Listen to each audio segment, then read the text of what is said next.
जुरत, हिम्मत, हौसला, बहादुरी और शुजाअत की वाकई सरापा तस्वीर हैं ये फ़लस्तीनी और फ़लस्तीन में बसने वाले मुसलमान।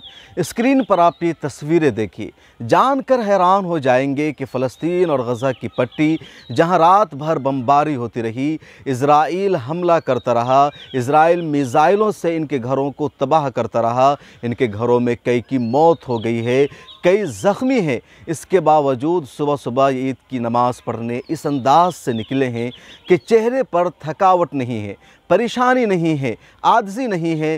कहीं से ये महसूस नहीं हो रहा है कि तंग आ चुके हैं, आजिज़ आ चुके हैं, इसराइल से खौफज़दा है, यहूदियों से डर चुके हैं, बल्कि इनका चेहरा, इनका अंदाज़, इनका तरीक़ा ये बता रहा है ये कभी भी इसराइल के सामने झुकने वाले नहीं हैं, आलमी ताकतों से डरने वाले नहीं हैं। मिज़ाइल, एटम बम इनका कुछ बिगाड़ नहीं सकता है। ये हर हाल में बैतुल मक़दिस की आज़ादी की जंग लड़ना चाहते हैं। ये हर हाल में मस्जिद अक़सा के तहफ़्फ़ुज़ के लिए पुरअज़्म हैं, तैयार हैं। ये हर हाल में फ़लस्तीन को एक आज़ाद रियासत का दर्जा दिलाने के लिए और फ़लस्तीन की पुरानी हैसियत को बाक़ी रखने के लिए तैयार हैं। ये हर हाल में कोशिश कर रहे हैं कि इसराइल जो एक नाजायज़ रियासत कायम हुई थी 1948 में, उसको दुनिया के नक्शे से मिटा दिया जाए, क्योंकि नाजायज़ रियासत है, वह गलत रियासत है, उसका कोई वजूद ही नहीं था। फ़लस्तीनियों और अरबों की ज़मीन पर नाजायज़ कब्ज़ा करके एक नई रियासत को वजूद में लाया गया था। ऐसी तस्वीरें, ऐसे वीडियो आपको बिल्कुल भी नहीं मिलेगी, नायाब होगी। इसराइल की ताज़ा मिसाल है, इसराइल और फ़लस्तीन के दरमियान जंग हो रही है और इस जंग की पूरी तफसील हम आपको आगे बताने जा रहे हैं। लेकिन उससे पहले कि जब इसराइल पर रॉकेट दागा फ़लस्तीन ने अपने दिफा में, अपने बचाव में हमला किया, तो तिल अबीब में इसराइल ने अपनी पार्लियामेंट का इजलास मुस्तरद कर दिया, अपने सारे फंक्शन को रद्द कर दिया, अपने घरों में सब लोग छुप गए, कुछ लोगों को मुंतकिल करके दूसरी जगह पहुंचा दिया गया। ये बुज़दिली इसराइल की थी। दूसरी तरफ फ़लस्तीनियों की हिम्मत को देखिए कि इनके घरों पर रात भर हमला होता रहा, इनके लिए मातम था।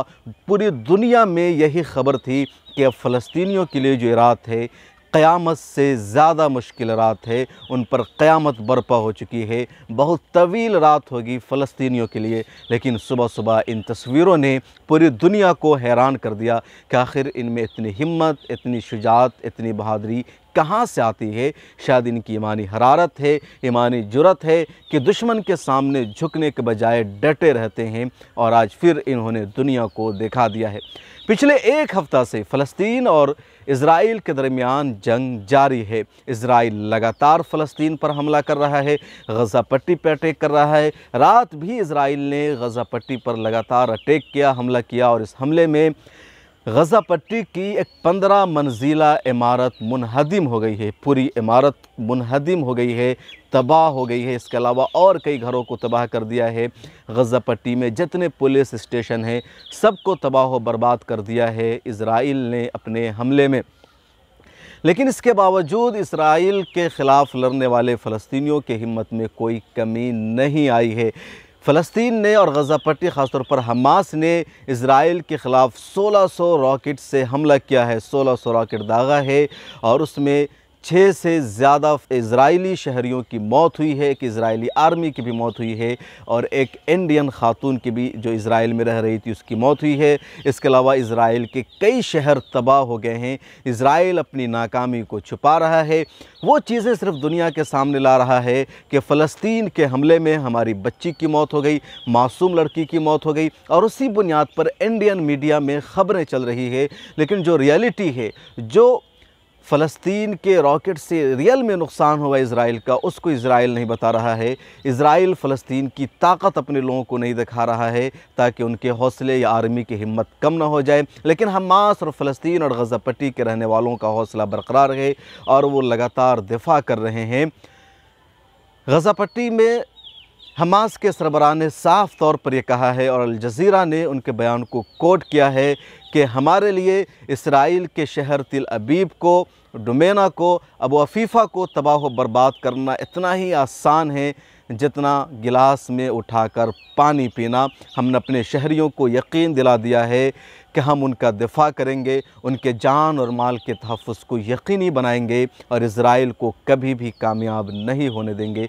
और यकीनी तौर पर हमास के लोग ये कर रहे हैं, उन्होंने ज़बरदस्त दिफा किया है, बचाव किया है। हम आपको ये भी बता दें कि पिछले 7 सालों में ये सबसे तबाहकुन जंग हो रही है। 2014 में जब फ़लस्तीन और इज़राइल के दरमियान जंग छिड़ी थी तो जंग का मंज़र भी बहुत भयानक था, खौफनाक था और 2000 से ज़्यादा फ़लस्तीनी मुसलमानों की उसमें शहादत हुई थी।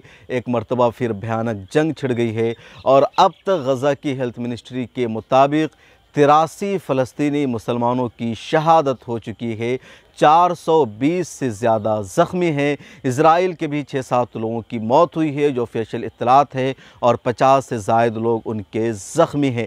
काबिल ज़िक्र बात यह है कि फ़लस्तीन के हमले में जो इज़राइलियों की मौत हुई उसमें ज़्यादातर नुकसान आर्मी को, सरकारी इदारों को पहुँचा है, लेकिन इज़राइल फ़लस्तीन के आम शहरियों को नुकसान पहुँचा रहा है, अवाम को नुकसान पहुँचाने की कोशिश कर रहा है, लेकिन इसके बावजूद अवाम के हौसले बरकरार है। आलमी सतह पर भी इज़राइल को रोकने की कोशिश हो रही है, लेकिन इज़राइल मानने को तैयार नहीं है। इस बीच कुछ मुस्लिम ममालिक अब ज़्यादा एक्टिव हो गए हैं, ख़ासतौर पर तुर्की, पाकिस्तान, रूस, ईरान और मिस्र ने एक ब्लॉक बनाने की कोशिश की है। रजब तैयब एर्दोगान ने रूस के सदर व्लादिमीर पुतिन से भी बातचीत की है, पाकिस्तान के प्राइम मिनिस्टर इमरान खान से भी बातचीत की है, ईरान से भी बातचीत हो रही है और एक मुश्तरका प्लानिंग हो रही है इज़राइल के जुल्म को, इज़राइल के आतंकवाद को रोकने की और फ़लस्तीन का सपोर्ट करने की। पूरी कोशिश ये भी हो रही है कि इंटरनेशनल एक्शन लिया जाए इज़राइल के ख़िलाफ़, लेकिन ये मुमकिन नहीं है क्योंकि इज़राइल का जो सबसे बड़ा सपोर्टर है वो अमेरिका है, बरतानिया है, फ़्रांस है, जर्मनी है। इन्हीं लोगों ने इज़राइल को बनाया था, इसलिए इज़राइल के ख़िलाफ़ ये लोग नहीं जा सकते हैं। इनकी अपनी सियासत है, इनकी वोट बैंक की पॉलिसी है, इनके माशी का ताल्लुक़ है, इसलिए मुस्लिम मुल्कों को भी आना पड़ेगा। तुर्की, पाकिस्तान जैसे ममालिक खुल करके सामने आ गए हैं, लेकिन अरब ममालिक अभी भी खामोश हैं या खुलकर सामने आने की जुर्रत और हिम्मत नहीं कर रहे हैं। इस बीच एक और अपडेट हम आपको ये भी बता दें कि फ़लस्तीन और इज़राइल के ताल्लुक़ से हिंदुस्तानी मीडिया में जो ख़बरें बताई जा रही है उसमें आधा सच और आधा झूठ है। अभी मैं कई चैनलों को देख रहा था, वहाँ ये बताया जा रहा था कि 1948 में इज़राइल और फ़लस्तीन तक़सीम हो गया और एक मुल्क इज़राइल बना, एक फ़लस्तीन बना। इज़राइल को यूएन की मंजूरी मिल गई, फ़लस्तीन को नहीं मिल सकी।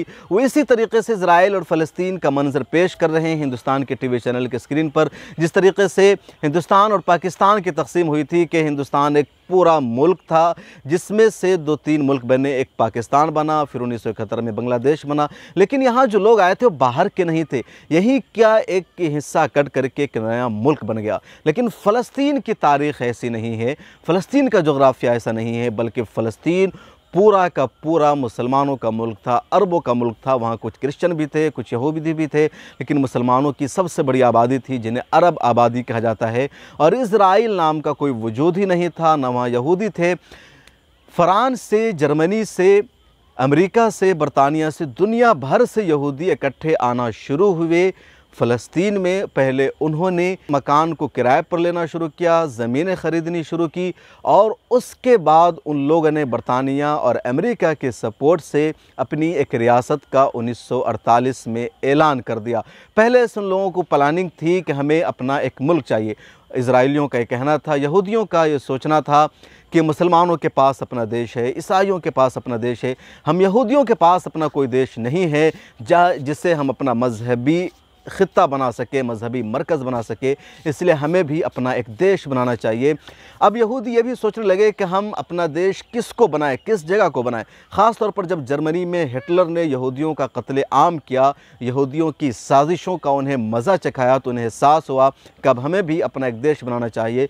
यहूदियों को इसी साजिश की वजह से इससे पहले उंदुलुस से भगाया गया था, तो खिलाफत उस्मानिया ने उन्हें अपने यहाँ पनाह दी थी। हमेशा से यहूदी साजिश करते रहे। जर्मनी में जब हिटलर ने उन्हें मारा और उनकी साजिशों की वजह से उनका कत्लेआम शुरू किया, तो उन्होंने अपना एक मुल्क बनाने की मनसूबाबंदी शुरू की कि हम अपना मुल्क कैसे बनाएं, कहाँ बनाएं। और बिल आखिर इन लोगों ने फ़लस्तीन को चूज़ किया कि फ़लस्तीन को हमें अपना मुल्क बनाना है, मुसलमानों को वहाँ से भगाना है, मुसलमानों का कत्लेआम करना है। उन्होंने हैकल सुलेमानी को भी अपना पेश नज़र रखा कि हमारी मजहबी जगह है, इसलिए वो हमारे लिए ज़्यादा सूटेबल होगा। और बिलाखिर यहूदी दुनिया भर से फ़लस्तीन में आकर बसने लगे। जिस वक्त फ़लस्तीनी वहाँ आकर फ़लस्तीन में यहूदी आकर बस रहे थे, खिलाफत उस्मानिया का ख़ात्मा हो चुका था और बरतानिया की निगरानी में फ़लस्तीन की हुकूमत थी, यानी फ़लस्तीन पर बरतानिया का कंट्रोल था, ब्रिटिश एम्पायर की हुकूमत थी। और ब्रिटिश एम्पायर ने यहूदियों को आसानी से वहाँ आने की इजाज़त दे दी, उन्हें ज़मीन ख़रीदने की परमिशन दे दी, वो मकान किराए पर लेने लगे। और जब अच्छी खासी यहूदियों की आबादी वहाँ इकट्ठी हो गई तो बिलाखिर यहूदियों ने वहाँ अपनी एक रियासत इसराइल का ऐलान कर दिया और मुसलमानों के घरों को तोड़ना शुरू कर दिया, मुसलमानों को भगाना शुरू कर दिया। और मुसलमान सिमटते सिमटते वेस्ट बैंक तक आ गए, गज़ा पट्टी में मुनहसर हो गए। कई लाख मुसलमानों को हिजरत करनी पड़ी और अब फ़लस्तीन मुकम्मल तौर पर पूरे वेस्ट बैंक पर कब्ज़ा करना चाहता है, यानी फ़लस्तीन का जो वेस्ट बैंक है उस पर इज़राइल कब्ज़ा करना चाहता है, उसको अपनी आबादी का हिस्सा बनाना चाहता है। और इसको बचाने के लिए मुसलमान हर तरह की कुर्बानी देने के लिए तैयार हैं। और मुसलमानों का ये भी कहना है कि हम इज़राइल के सामने अब हार नहीं मानने वाले हैं। देखिए आगे क्या होता है। इस बीच एक और लेटेस्ट अपडेट ये है कि इज़राइल में जो 19% या 19 लाख मुसलमानों की आबादी है, वो लोग भी अब सड़कों पर निकल कर आ गए हैं। और जहां एक तरफ इज़राइल को फ़लस्तीन का सामना करना पड़ रहा है, वहीं इज़राइल को ख़ुद अंदरूनी मुल्क भी खाना जंगी का सामना करना पड़ रहा है। इज़राइल में भी अंदरूनी मुल्क खाना जंगी छिड़ गई है और इज़राइल अपने शहरियों से ही अब उसे निमटना पड़ेगा, उन्हें भी काबू में करना पड़ेगा, जो इज़राइल के लिए मुश्किल है। और इज़राइल अपनी इसी नाकामी को छुपाने की कोशिश कर रहा है। बहरहाल जो सूरत हाल है बहुत भयावह है, ख़तरनाक जंग शुरू हो चुकी है और ये जानना सब के लिए ज़रूरी है। ये तारीख़ी सच्चाई हर एक को मालूम रहनी चाहिए कि 1948 से पहले फ़लस्तीन में न तो यहूदी बसते थे, न इज़राइल नाम की कोई रियासत थी। बाहर के मुल्कों से अमेरिका, अंदलुस, बरतानिया से यहूदी जाकर फ़लस्तीन में बसे, जो अरबों की सरज़मीन थी। और वहाँ उन्होंने पहले मकान किराए पर लिया, दोस्ती की, फिर वह साजिशें करके मुसलमानों की ज़मीन ख़रीदना शुरू की, उनका कत्ल शुरू किया। और 1948 में जब ब्रिटिश एम्पायर थी, अपनी रियासत का ऐलान कर दिया और मुसलमानों को उनका हक़ नहीं दिया गया, यानी फ़लस्तीन पर इज़राइल बन गया और फ़लस्तीन अपने एक मुल्क से महरूम हो गया। इस वक्त फ़लस्तीन एक मुल्क ज़रूर है, लेकिन मुकम्मल आज़ाद रियासत का दर्जा फ़लस्तीन को नहीं दिया जा रहा है। फ़लस्तीन का मुतालबा है, दुनिया भर के मुसलमानों की भी यही मांग है कि हम सिर्फ़ एक फ़लस्तीन की आज़ाद रियासत जो तक़सीम किया गया वो नहीं चाहते हैं, बल्कि पूरा मुल्क हमारा है। इज़राइल नाम की किसी भी तरह की रियासत हम बर्दाश्त नहीं कर सकते हैं। ये सारी अपडेट थी जो हमने आपको बताया। मिलत टाइम्स से जुड़े रहिए, हम मज़ीद अपडेट इस ताल्लुक़ से आपको देते रहेंगे। अगर आप हमें फ़ेसबुक पर देख रहे हैं तो पेज को लाइक करें, यूट्यूब पर देख रहे हैं तो चैनल को सब्सक्राइब करें। ताज़ा तरीन ख़बरों के लिए विज़िट करें हमारी वेबसाइट www.millattimes.com और गूगल प्ले स्टोर से जा कर के मिलत टाइम्स का ऐप भी डाउनलोड करें। अपना ख़ास ख्याल रखिए। कोविड-19 की जो कहर है हिंदुस्तान में बहुत ज़्यादा है, तो घरों से बाहर मत निकलिए और तमाम एहतियाती तदाबीर को इख्तियार कीजिए। अल्लाह आप सब की, हम सब की हिफाजत फरमाए। आमीन।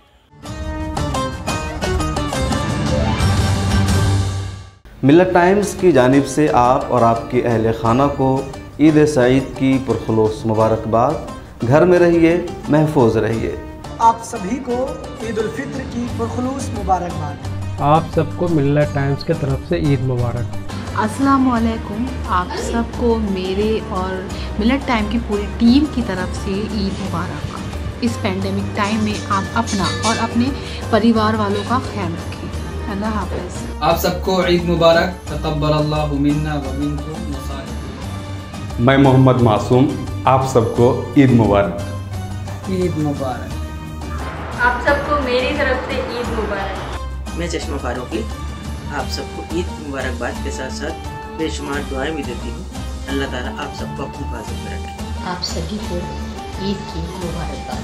आप सभी को ईद मुबारक। मिलत टाइम्स के सभी दर्शकों को ईद मुबारक और ईद मुबारक। मिलत टाइम्स के सभी यूजर्स को मेरी तरफ से wish you very happy and blessed Eid. आप सबको ईद मुबारक। ईद मुबारक। आप सबको ईद की दिल मुबारक। ईद मुबारक। आप सबको ईद मुबारक। अस्सलाम वालेकुम, आप सभी को ईद मुबारक। ईद मुबारक। आप सबको ईद की मुबारक। ईद मुबारक। आप सभी को ईद मुबारक। आप सभी को ईद मुबारक। आप सभी को ईद मुबारक। आपको और आपके तमाम अहबाब को ईद सईद की बहुत बहुत मुबारकबाद। आप सभी को ईद मुबारक। आप सभी को ईद की बहुत बहुत मुबारक। ईद मुबारक। मिलेट टाइम्स के एडिटिंग पार्टनर पांडा प्रोडक्शन की तरफ से आप सभी को ईद की बहुत बहुत मुबारकबाद।